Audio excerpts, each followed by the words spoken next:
अगर आप offline business करते हैं, ऑफलाइन का मतलब है आपका एक फिजिकल बिजनेस है जिसके ऊपर जाकर आप बैठते हैं, तो मैं आपको ऐसी स्किल्स बताने वाला हूं जो कि आपको अपना बिजनेस करने के अंदर, उसको बढ़ाने के अंदर मदद देंगी। ये ऐसी स्किल्स हैं जिसके ऊपर हर बंदे को काम करना चाहिए, चाहे वो ऑनलाइन बिजनेस कर रहा है चाहे वो ऑफलाइन कर रहा है। लेकिन मैं स्पेशली अभी बात करने लगा हूं ऑफलाइन बिजनेस के बारे में, जो कि हमारे कपड़े की दुकानें, जूतियों की दुकानें, XYZ, बहुत सी जो बिजनेस हमारे इर्द गिर्द हो रहे हैं। सबसे इंपॉर्टेंट चीज जो कि बिजनेस चलाने के लिए जरूरी है, जिसके बगैर बिजनेस चल ही नहीं सकता, और बहुत कामयाब बिजनेस, बहुत बड़े बड़े बिजनेस अपनी इस खामी के ऊपर आकर बर्बाद हो जाते हैं, या बहुत छोटे बिजनेस अपनी इस स्किल को बनाकर ऐसे ऊपर निकल जाते हैं। वो है इखलाक, जिसको हम कम्युनिकेशन स्किल्स बोल सकते हैं। इंग्लिश में बोला जाए तो कम्युनिकेशन स्किल्स, आम बंदों को समझाने के लिए बोला जाए तो इखलाक। इखलाक से बड़ी कोई चीज नहीं। आपकी एक छोटी सी छोटी दुकान है, अगर आप अपने आए हुए जो ग्राहक है आपका, आप उसको इज्जत नहीं दे रहे, उसको वैल्यू नहीं दे रहे, तो आपकी दुकानदारी कभी नहीं चलने वाली। एक बंदा आपके पास एक बार सामान लेने आ जाएगा, आप उसको इज्जत ही नहीं दे रहे, उसको रिस्पॉन्स नहीं दे रहे, उसको टाइम से चीज नहीं दे रहे, सही गाइड नहीं कर रहे, वो बंदा आपके पास से चला जाएगा, वो दोबारा आपकी दुकान के ऊपर नहीं आएगा। ये बात याद रखें, चाहे वो बिजनेस है किसी तरह का भी, आपको बहुत जरूरी है ये समझ लें कि इस बिजनेस की फंडामेंटल है कि आपका इखलाक। आपके पास चाहे चीज अच्छी ना पड़ी हो, आपके पास चाहे क्वालिटी अच्छी ना हो, अगर लेकिन आपका इखलाक अच्छा है, आपका ग्राहक आपसे खुश होकर जा रहा है आपके बोलने के अंदाज से, वो आपके पास जरूर आएगा, दोबारा आपसे दोबारा चीज करेगा। दूसरी चीज जो बहुत जरूरी है वो है मार्केट की अंडरस्टैंडिंग। मार्केट की अंडरस्टैंडिंग को हम मुख्तलिफ तरह से समझ सकते हैं कि सबसे पहली तो ये चीज है, मार्केट की अंडरस्टैंडिंग ये है कि आपको ये पता हो कि मैं जिस मार्केट के अंदर बैठा हूं, क्या इस मार्केट के अंदर इस चीज की डिमांड है। जहां पर मैं कोई चीज, फर्ज करो कपड़े की मार्केट है, कपड़े की मार्केट के अंदर मैं स्टेशनरी लगाकर बैठ दूं, क्या वो चीज चलने वाली है? फिर वहां पे क्या उस स्पेसिफिक जगह पे उस चीज का ग्राहक आ रहा है?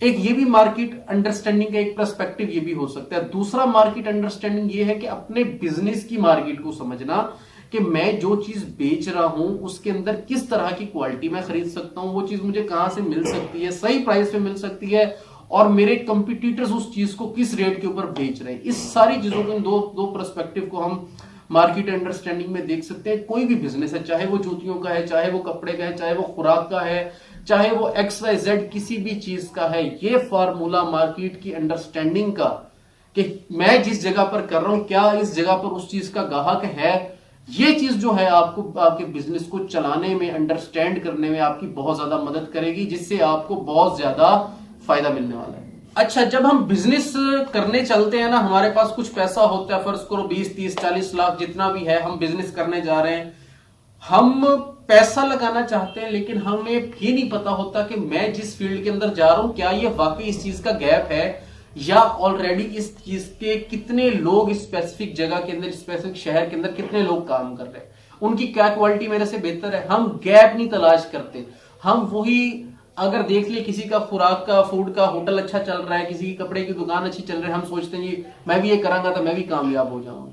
लेकिन इस तरह नहीं होता, ये चीज तरीकेकार ठीक नहीं है। हमें अपनी इस सोच को बदलना है। जब तक, अगर मैंने अपने इलाके में कोई देखी ना करियाने की दुकान, यार ये दुकानदारी बड़ी अच्छी चलन रही, ये तो बड़े पैसे, घर बैठा इतने पैसे कमा रहे, तो इस सोच के साथ नहीं होगा ये चीज।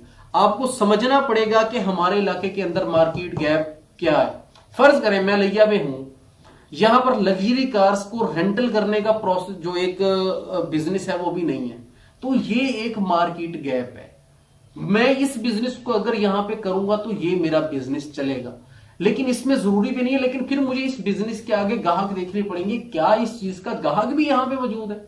इन सारी चीजों को कहते हैं बिजनेस गैप तलाश करना। अगर आप बिजनेस गैप तलाश करके अपना कारोबार स्टार्ट करते हैं तो ये चीज आपकी बहुत ज्यादा। अगली जो चीज कारोबार के लिए बहुत जरूरी है कि वो बंदे को बेचना आना चाहिए। बेचने आने का मतलब ये होता है कि आपके पास जो भी चीज है, फर्ज करो एक बंदा है लंडे का काम करता है, लंडे का काम करता है, वो चंद रुपयों की कोई चीज लेता है, लेकिन अगर उसे बेचना आता है तो वो वही 20-30 रुपए की एक शर्ट लेके उसको 400-500 रुपए में बेच सकता है। इसको कहते हैं बेचना आना चाहिए। मतलब क्या है कि वो शर्ट को जरा धुलवाए, उसकी प्रेसिंग करवाए। मैं आपको मिसाल दे रहा हूं, उसको धुलवाए, उसकी प्रेसिंग कराए, शापर शूपर लगा के उसको डिजिटल बेचे, या उसी शापर शूपर लगा कर उसको फिजिकल बेचे, अपनी दुकान के ऊपर उसकी अच्छी क्वालिटी बनाकर बेचे।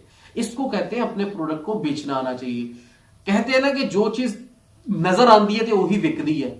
ये बात बिल्कुल ठीक है। अगर आप अपनी प्रेजेंटेशन के ऊपर, अगर आप अपने बेचने के अंदाज के ऊपर काम करते हैं, अगर आप आने वाले कस्टमर को फैसिलिटी देते हैं, उसको वैल्यू देते हैं, तो आपका बिजनेस चलेगा। आपके बिजनेस के अंदर कभी जो है डिक्रीज उसकी पैसा कमाने के अंदर कभी कमी नहीं आएगी। आपका बिजनेस तरक्की करता चला जाएगा। हर बंदे के बस की बात नहीं होती पैसे से पैसा कमाना, लेकिन पैसे से पैसा कमाना भी एक हुनर है। बहुत सारे लोग ऐसे होते हैं जो कि 2-4 करोड़ लगाकर एक बिजनेस शुरू करते हैं और उसमें से इनकम ले रहे होते हैं 1 लाख रुपए पर मंथ। और बहुत से लोग ऐसे भी होते हैं जो 1 लाख लगाकर शुरू करते हैं और उसमें से 1 लाख रुपए कमा रहे होते हैं। इसको कहते हैं पैसे से पैसा कमाना। हर बंदा, पहले तो हमें यह सीखना चाहिए, हमें पैसे से पैसा कमाना का हुनर सीखना चाहिए। जरूरी नहीं है कि यार अगर मेरे पास पैसा है, मैं अमीर आदमी हूं, तो मैं इस चीज में मतलब दिक्कत महसूस करूं कि यार मैं छोटे दुकानदारों के पास जाकर बैठूं, उनसे तजर्बा हासिल करूं। अगर मैं अपनी इस चीज को अपनी शान के खिलाफ समझूंगा तो मुझे कारोबार के अंदर बचत नहीं होगी, मैं उसमें से नहीं कमाऊंगा। अगर मैं कपड़े का कारोबार करना चाहता हूं तो मुझे चाहिए कि मैं पहले 1 साल लगाकर छोटे दुकानदार से लेकर बड़े दुकानदार तक उनके पास काम सीखूं, चाहे 1-1 महीना लगाऊं, उनके काम करने की स्ट्रेटजी को समझूं कि ये लोग पैसे से पैसा कैसे कमाते हैं। अगर आपको मेरी ये बातें सही लगी, अगर आप अपना बिजनेस चमकाना चाहते हैं, तो इन बातों के बारे में सोचें और इनके ऊपर अमल करने की कोशिश करें, ताकि किसी का भी बिजनेस नाकाम ना हो सके।